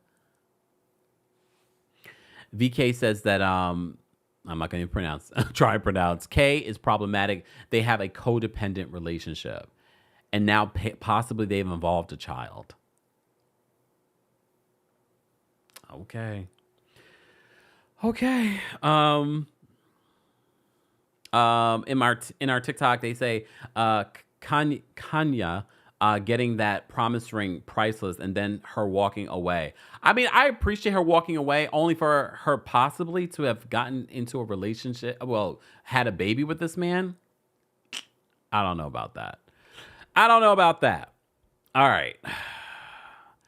So one of the good news things that I forgot to talk about at the top of the show was the fact that Summer House Martha's Vineyard reunion trailer came out. As you know, we've been recapping Summer House Martha's Vineyard for the last few weeks at this point. They had just had their season finale, and next week starts their reunion. Not sure if they're going to get multi-parts. Again, this was a last-minute decision in regards to Summer House getting a reunion, but I'm happy for them. Did you guys see the reunion trailer? Well, there's a lot going on. A lot to be answered for. But I'm interested. I have to say, our community has really shown up for Summer House Martha's Vineyard. This cast didn't show up when it comes to the fashions. We did talk about that this week during our recap, the fashions. So be sure to check that out. Oh, yeah, I forgot to mention in regards to the Ultimatum South Africa, the reunion airs tomorrow. So that should be, speaking of reunions. So the Ultimatum South Africa reunion airs tomorrow on Netflix, and Summer House Martha's Vineyard's reunion airs this Sunday after the Real Housewives of New Jersey. But that reunion trailer was interesting. A lot of things are being followed up on. I'm looking forward to it. It looks so crowded in Watch What Happens Live. For those that have been asking, why didn't they get their own reunion set? Because it was so last minute. It was so last minute. They were not set to get a reunion. Kathy B says, was Mariah there? I don't think so. I'm sure they're probably going to talk about Mariah. I don't think she was there. I think we would have seen her post like a reunion look, and I didn't see any of that. So I'm sure they will talk about Mariah and they will talk about Phil, but I don't believe that she was there at all. Thank you so much, Zoe, for the super chat. Zoe says, tea time. Kanye's victims are speaking out from primary bully to warrant arrest, allegedly. I know some of you have been tagging me about those stories on social media. Here's the thing. I'm not that invested. Like, I'm invested in the show itself. I'm not invested in all the stuff that plays out on social media or their personal stories. These are people that aren't famous. So I'm not that invested. However, look, if it's a juicy enough story, I'll report on it. We will definitely revisit the Ultimatum South Africa when the reunion airs. So stay tuned for that. And if you follow us on TikTok, maybe we'll do a watch party. So be sure to follow us on TikTok at the Kempire before they, delete it. Before they, get rid of TikTok. So be sure to check us out on TikTok at the Kempire. Jean says the Watch What Happens Live set is so busy they could have moved some of that junk off the shelves for the reunion. I don't think they move anything ever it's such a small studio. Again, it's a very cheap show to produce, and I think that's why. So I don't think they're trying to move anything, especially not for this black cast. Look, they probably thinking like, oh, you're lucky you're getting a reunion. And the lighting at Watch What Happens Live is not that great. Especially when they do the step and repeat, the reunion looks. Anyways, I say all that to say, we're going to move on. What else? Oh, an update. Speaking of Bravo.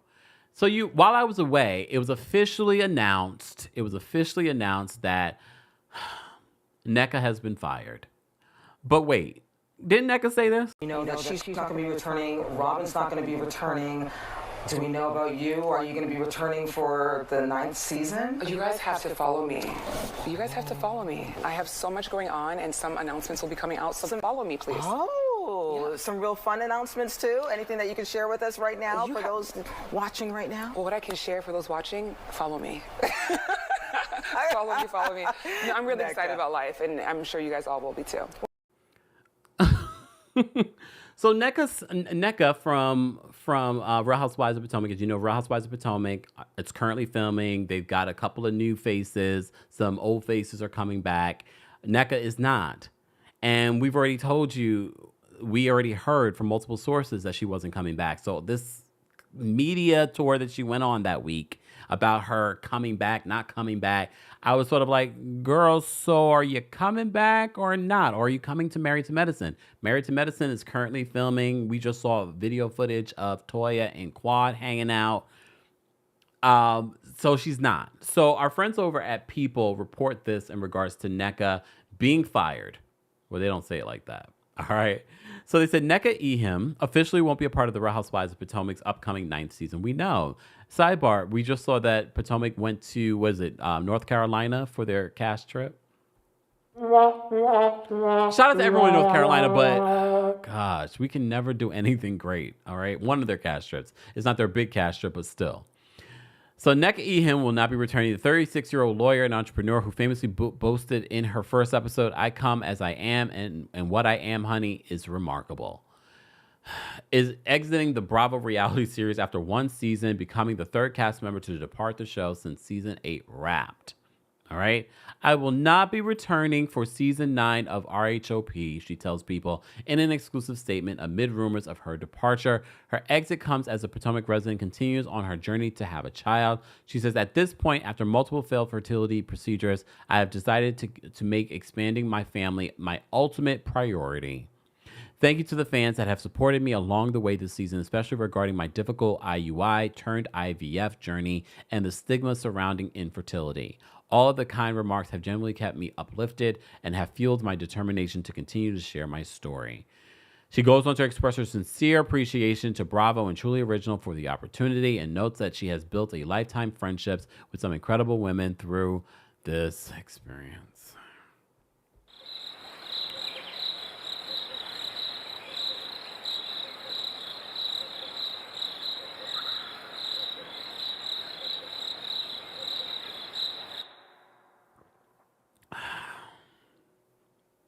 All right. I just want to give you an update. This news broke after I was on vacation. I was away. So I just wanted to let you guys know that she's not coming back.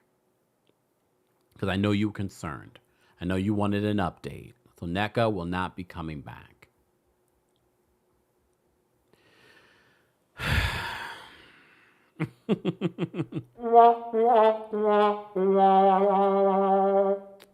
Wendy says, Nneka saying, follow me, please, follow me, was the most delusional thing I have ever heard. Especially when I knew what I knew at that particular point. And I was just like, girl, you know that you're fired. Why are you saying this? All right. Anyways, we're going to move on. I want to make sure I'm covering all the stories that I want to cover. First of all, Apple Music. Here's the thing. I feel like these lists on, the top albums of our generation or the top albums of the year, they say these things to spark people to talk about what they're talking about. Because now people are arguing about this list. Shout out to our friends over at Pop Crave on Twitter. This is Apple Music's top 10 best albums of all time. All right? Beyonce's Lemonade makes it to number 10. Then there's a number 9, Nevermind. Who's Nevermind? Look, which one was Nevermind? Who was that by? Number 8, Back to Black by Amy Winehouse. Number 7, Good Kid, Mad City. Was that Kendrick Lamar, right? Songs in the Key of Life, Stevie Wonder. Blonde, is that by Frank Ocean? Hold on, wait a minute. Blonde is in the top 10? And look, I like a Frank Ocean, but top 10 albums of all time? Exactly, Jasmine says, and people fall for it every time. Let me get back to my list. Look at my list. Purple Rain by Prince. All right. Oh, Nevermind is by Nirvana. Thank you, Foxy. Purple Rain by Prince. Great album. Abbey Road by the Beatles. Thriller by Michael Jackson. And surprisingly, at number 1, The Miseducation of Lauryn Hill.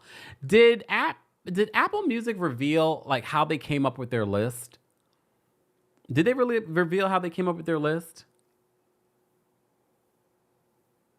Just asking.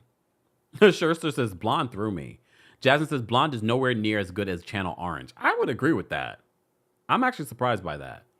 How did they come up with this list? It definitely wasn't based off of sales, because based off of sales, Thriller would have been number 1. But again, here we are doing exactly what they wanted us to do, talking about Apple Music and their list. And everyone's arguing how, first of all, Jermaine Dupri came out and talked about how they disrespected R&B on this list. Look, this is their opinion. If you had to list your top, I'm going to ask you your top 5. Your top 5 favorite albums of all time. Honestly, The Miseducation of Lauryn Hill would definitely be in my top 5. And I remember when I bought The Miseducation originally, as a CD, I didn't like it. I would have returned it if the case hadn't broke. But then I ended up listening to it more, and it's definitely one of my favorite albums of all time. And they surprised Lauryn Hill recently to let her know your album, The Miseducation, which she's still touring off of, is our number 1 album of all time. I mean, it's definitely a classic album. Oh, my camera's about to fall. Hold on, y'all. Let me switch. Uh-oh. Hold on. My camera's about to fall. Hold on, y'all. Let me put a little photo over it. Oh, Lord. Hold on, y'all. I'll put Joe Budden up for a second. Please hold and thank you.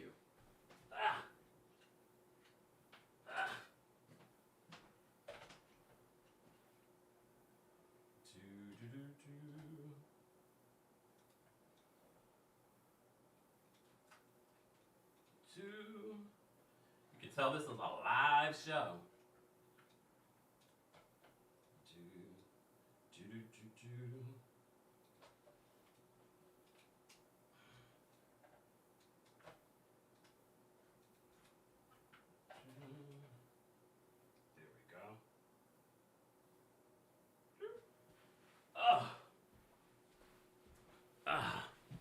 There we go. Woo! And exactly, Marissa said, and we are live. And you all know I had to use a different camera since I came back from vacation. I was like, oh, my Lord, my camera's falling. Lord. Like,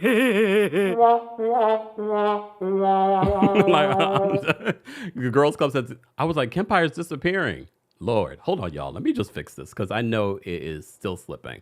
Hold on, y'all. Let me do a little music while we do this. Please hold and thank you.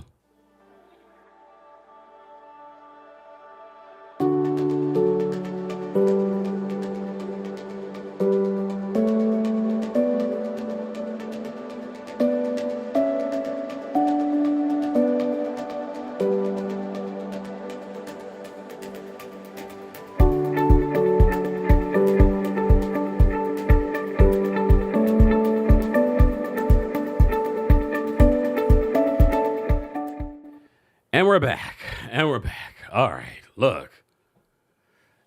I told you I've been moving things around in the studio. Look, been moving things around in the studio. Let me take a sip from this.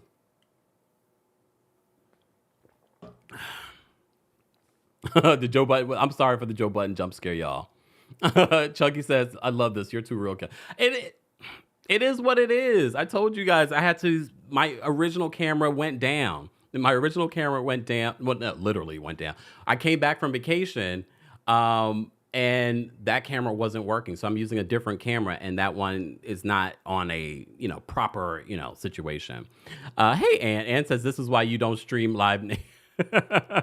Imagine. Look, I got my shorts on.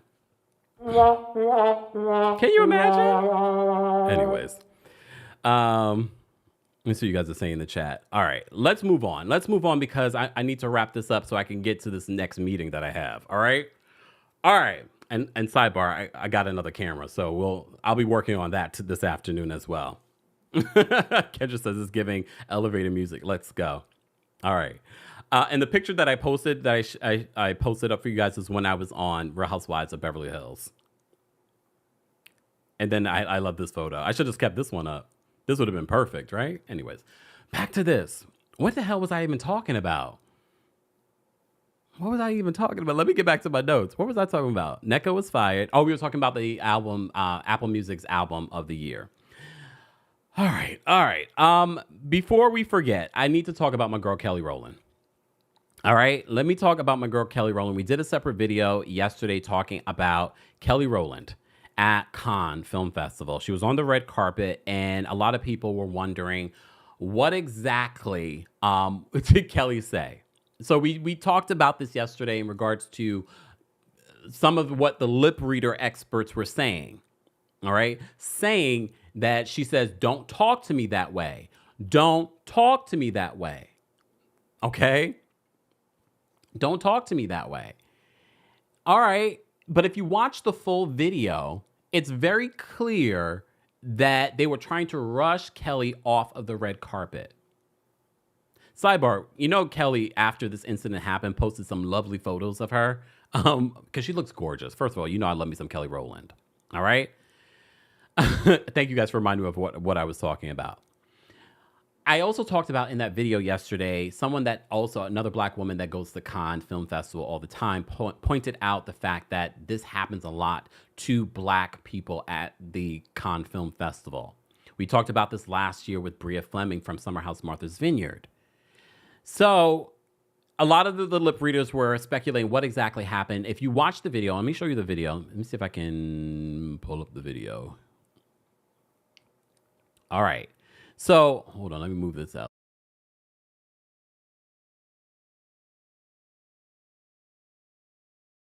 There we go. Because you guys couldn't hear me. All right. So if you look at the video, let me rewind this back. I'm not going to play the actual audio just because the music is copyrighted. So you can see this first usher is trying to get Kelly off the red carpet. All right. They're trying to get her off the red carpet. Kelly wants to get her photos because she's looking amazing. She's at the Cannes Film Festival. She's been in this business for 30 years, giving us music, moments, beauty. Look, they're still trying to. She's still trying to get her photos. I think this is her level of petty. She's like, I'm still gonna take the photo. Why do we have like 5 ushers around her? You see, the usher stepped on her dress. She's like, don't talk to me that way. Don't talk to me that way. Don't talk to me that way.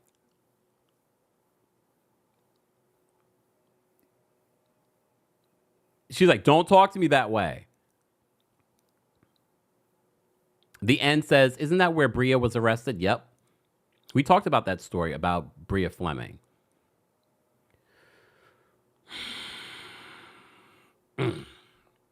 Just saying. So, just justice for Kelly. We couldn't do Thirsty Thursday for those thirsty ushers and security that were trying to get her off the red carpet. We also had someone that attended that event. We talked about this in the previous video, how this is something that happens to Black people in France, specifically in France, but specifically at the Cannes Film Festival. And she says, we're going to continue to show up and be fabulous. Okay? There are people coming out now talking about what went down. It's very clear what went down. They were trying to get Kelly Rowland off the red carpet, and Kelly was just like, I'm not going anywhere. I'm going to still get my photos, but you're also not going to disrespect me. You're not going to push me off this red carpet because you don't see them do this with her white counterparts.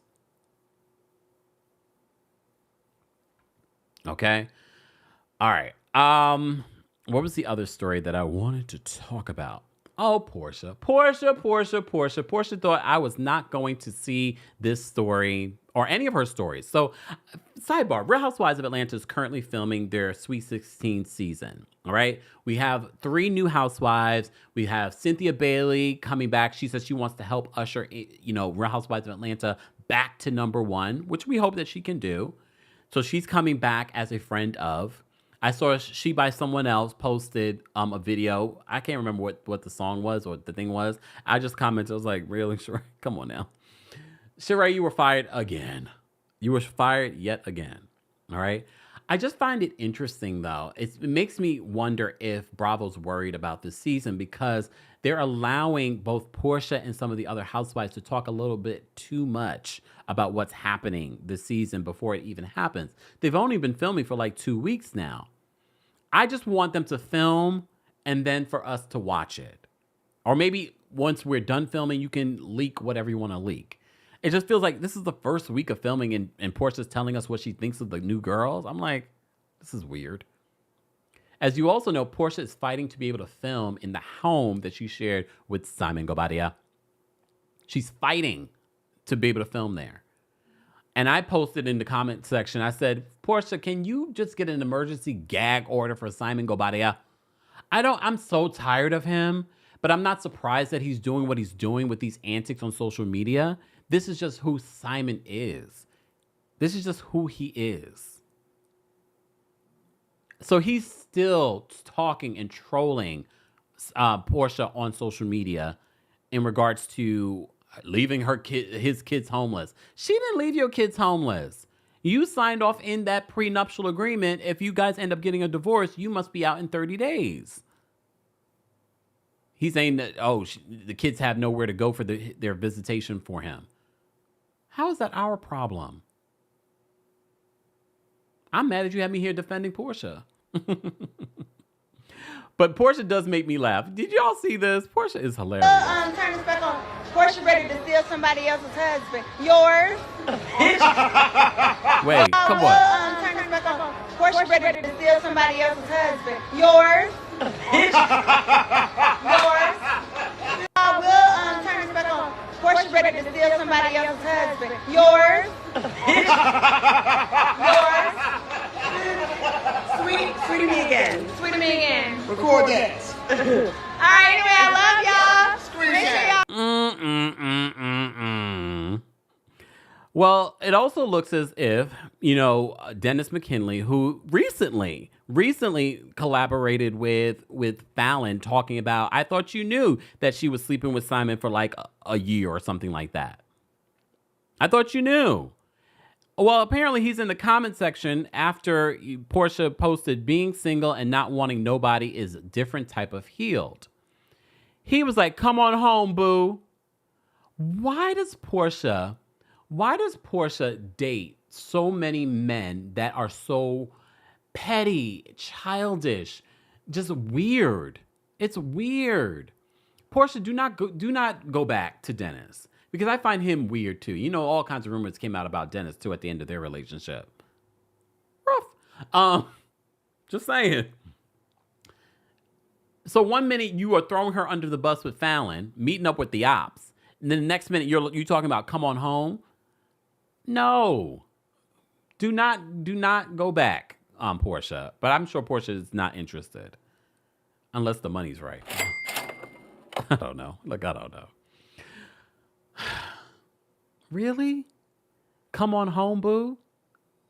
You haven't moved on? Anyway.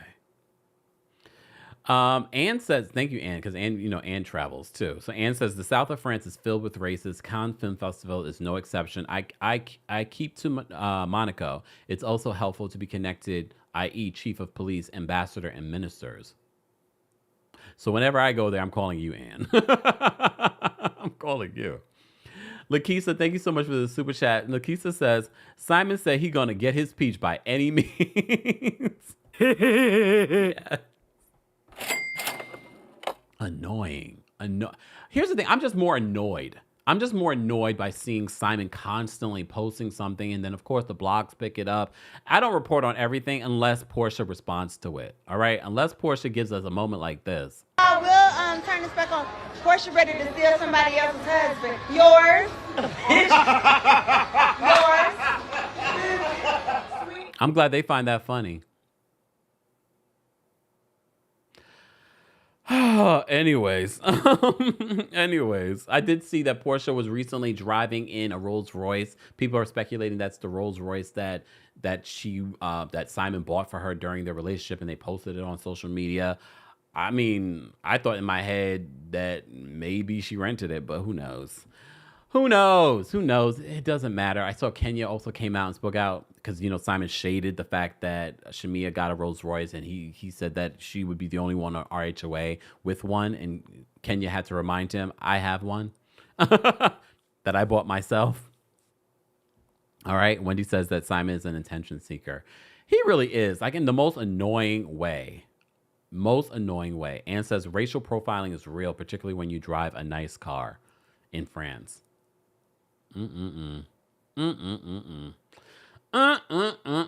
Anyways, guys, I appreciate you dealing with our glitches of the day because things happen. Things happen when you're live.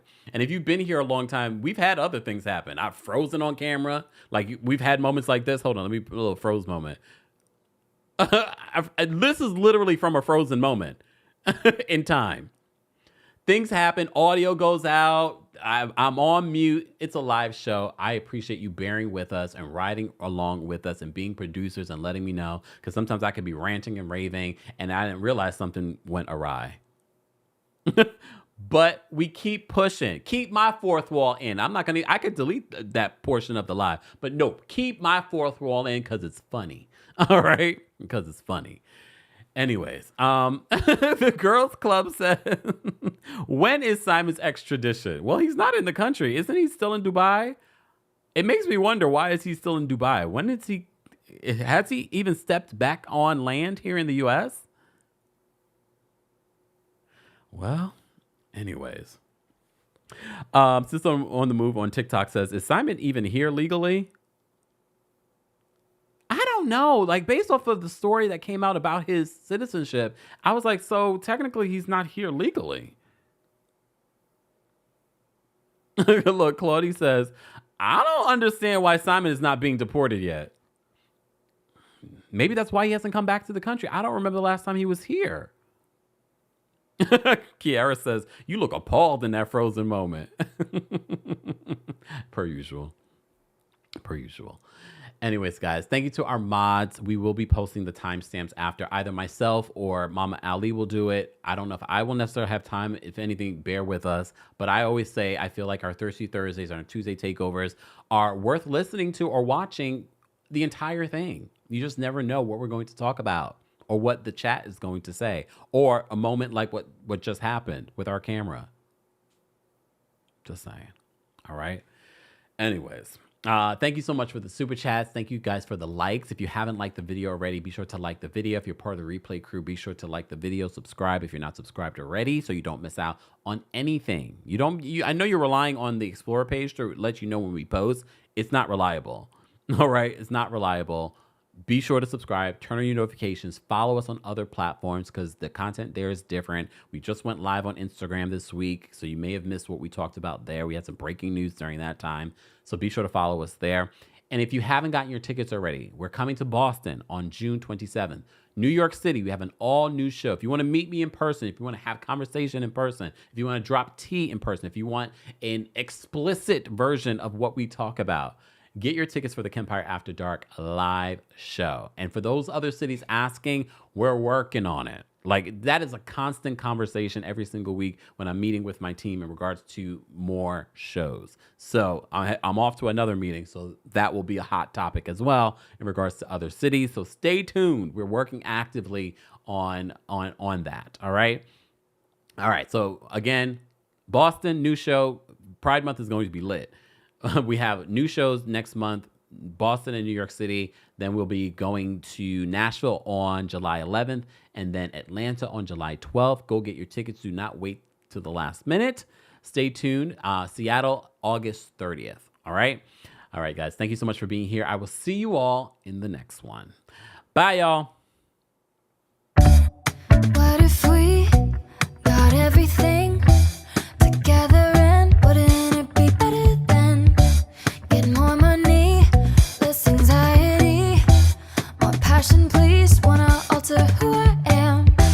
Get a little lost, can't find my way, but I can't stay here forever. Get a little low to low my pace till I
now.